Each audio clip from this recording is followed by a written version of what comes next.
ದೇವರ ನಾಮಕ್ಕೆ ಸ್ತೋತ್ರವಾಗಲಿ. ಕ್ರಿಸ್ತನಲ್ಲಿ ನನ್ನ ಸಹೋದರ ಸಹೋದರಿಯರೇ, ಇಂದು ನಾವು ಮೊದಲನೆಯ ಪೇತ್ರ 2ನೇ ಅಧ್ಯಾಯ 9ನೇ ವಚನವನ್ನು ನೋಡಿಕೊಳ್ಳೋಣ.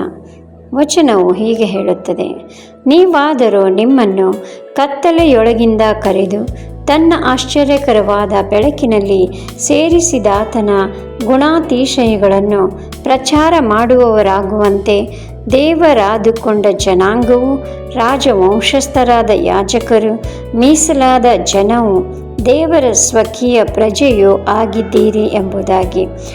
ಪ್ರಿಯ ಮಕ್ಕಳೇ, ನಾವು ಈ ದಿನದಲ್ಲಿ ನೋಡುವ ಹಾಗೆ ದೇವರ ವಾಕ್ಯ ಹೇಳುತ್ತದೆ, ನಿಮ್ಮನ್ನು ಕತ್ತಲೆಯೊಳಗಿಂದ ಕರೆದು ಎಂಬುದಾಗಿ ಹೇಳುವಾಗ, ದೇವರು ಕತ್ತಲೆ ಎಂದರೆ ಪಾಪ. ದೇವರು ನಮ್ಮನ್ನು ಆ ಪಾಪನ ಬಂಧನದಿಂದ ಬಿಡಿಸಿ ನಮ್ಮನ್ನು ಜ್ಞಾನಿಗಳನ್ನಾಗಿ ಮಾಡಿದ್ದಾರೆ.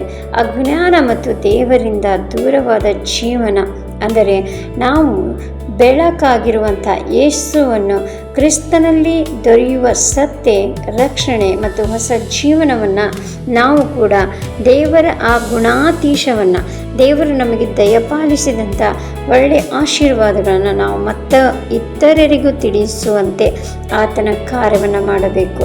ಯಾಕೆಂದರೆ ದೇವರ ವಾಕ್ಯ ಹೇಳ್ತಿದೆ, ಆತನ ಮಹಿಮೆಯ ಕಾರ್ಯಗಳನ್ನು ಪ್ರಕಟಿಸಿರಿ ಎಂಬುದಾಗಿ.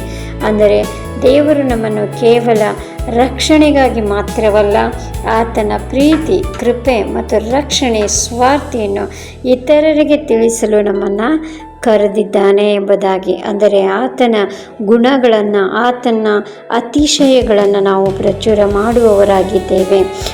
ಮುಂದೆ ನಾವು ನೋಡುವ ಹಾಗೆ ದೇವರಾದುಕೊಂಡ ಜನಾಂಗವು ಎಂಬುದಾಗಿ ನಾವು ನೋಡುವಾಗ, ನಮ್ಮನ್ನು ದೇವರು ಆರಿಸಿಕೊಂಡು ನಮ್ಮನ್ನು ಒಂದು ಜನಾಂಗವನ್ನಾಗಿ ಮಾಡಿದ್ದಾನೆ. ಆ ಜನಾಂಗವಾಗಿರುವಂಥ ಜನಾಂಗ ಎಂಬುದಾಗಿ ಹೇಳಿರುವಾಗ, ದೇವರು ನಮಗೆ ಪ್ರತ್ಯೇಕಿಸಲ್ಪಟ್ಟಿದ್ದಾನೆ. ನಮ್ಮ ಜೀವನದಲ್ಲಿ ನಮ್ಮನ್ನು ಪ್ರತ್ಯೇಕಿಸಲ್ಪಟ್ಟು, ಅಂದರೆ ಪಾಪದಿಂದ ದೂರವಿಟ್ಟು ದೇವರು ಮೆಚ್ಚುವ ರೀತಿಯಲ್ಲಿ ನಾವು ಬದುಕುವ ಹಾಗೆ ಆ ಒಂದು ಜನಾಂಗವನ್ನಾಗಿ ನಮಗೆ ಮಾಡಿದ್ದಾನೆ.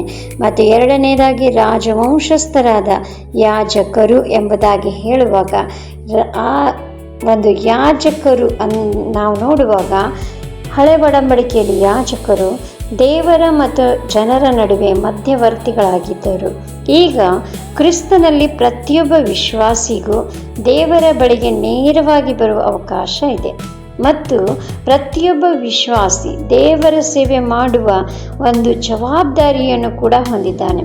ಅದಕ್ಕಾಗಿ ದೇವರ ವಾಕ್ಯ ಹೇಳ್ತದೆ, ನಾವು ಯಾಜಕರು ಎಂಬುದಾಗಿ, ರಾಜವಂಶಸ್ಥರು ಮತ್ತು ಯಾಜಕರು ಕೂಡ ಆಗಿದ್ದೇವೆ.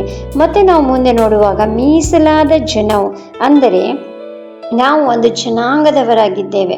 ದೇವರು ಹೇಳ್ತಾರೆ, ನಾವು ಪರಿಶುದ್ಧವಾದಂಥ ಜನಾಂಗ. ಯಾಕಂದರೆ ದೇವರು ನಮ್ಮನ್ನು ಪ್ರತ್ಯೇಕಿಸಿದ್ದಾನೆ. ದೇವರಿಗಾಗಿ ನಾವು ಪ್ರತ್ಯೇಕಿಸಲ್ಪಟ್ಟಂಥವರಾಗಿದ್ದೇವೆ. ಅದಕ್ಕೆ ನಮ್ಮ ಜೀವನವನ್ನು ನಾವು ದೇವರಿಗಾಗಿ ಪ್ರತ್ಯೇಕಿಸಲ್ಪಡಬೇಕು ಮತ್ತು ಪಾಪದಿಂದ ದೂರವಾಗಿದ್ದು ದೇವರಿಗೆ ಮೆಚ್ಚುವ ರೀತಿಯಲ್ಲಿ ನಾವು ಬದುಕಬೇಕು ಎಂಬುದಾಗಿ ನಾವು ನೋಡ್ತೇವೆ. ಮತ್ತು ದೇವರ ಸ್ವಕೀಯ ಜನವು ಎಂಬುದಾಗಿ ಹೇಳುವಾಗ, ನಾವು ಆತನ ಪ್ರಜೆಗಳಾಗಿದ್ದೇವೆ. ಸ್ವಕೀಯ ಜನರೆಂದರೆ ನಾವು ಪ್ರಜೆಗಳಾಗಿದ್ದೇವೆ. ನಾವು ದೇವರಿಗೆ ಸೇರಿದವರು.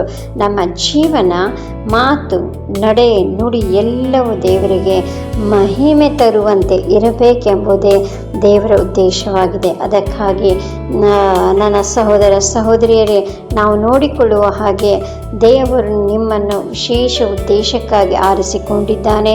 ಅದಕ್ಕಾಗಿ ನಾವು ಪ್ರತಿದಿನ ಪರಿಶುದ್ಧ ಜೀವನ ನಡೆಸಲು ಪ್ರಯತ್ನಿಸಬೇಕು.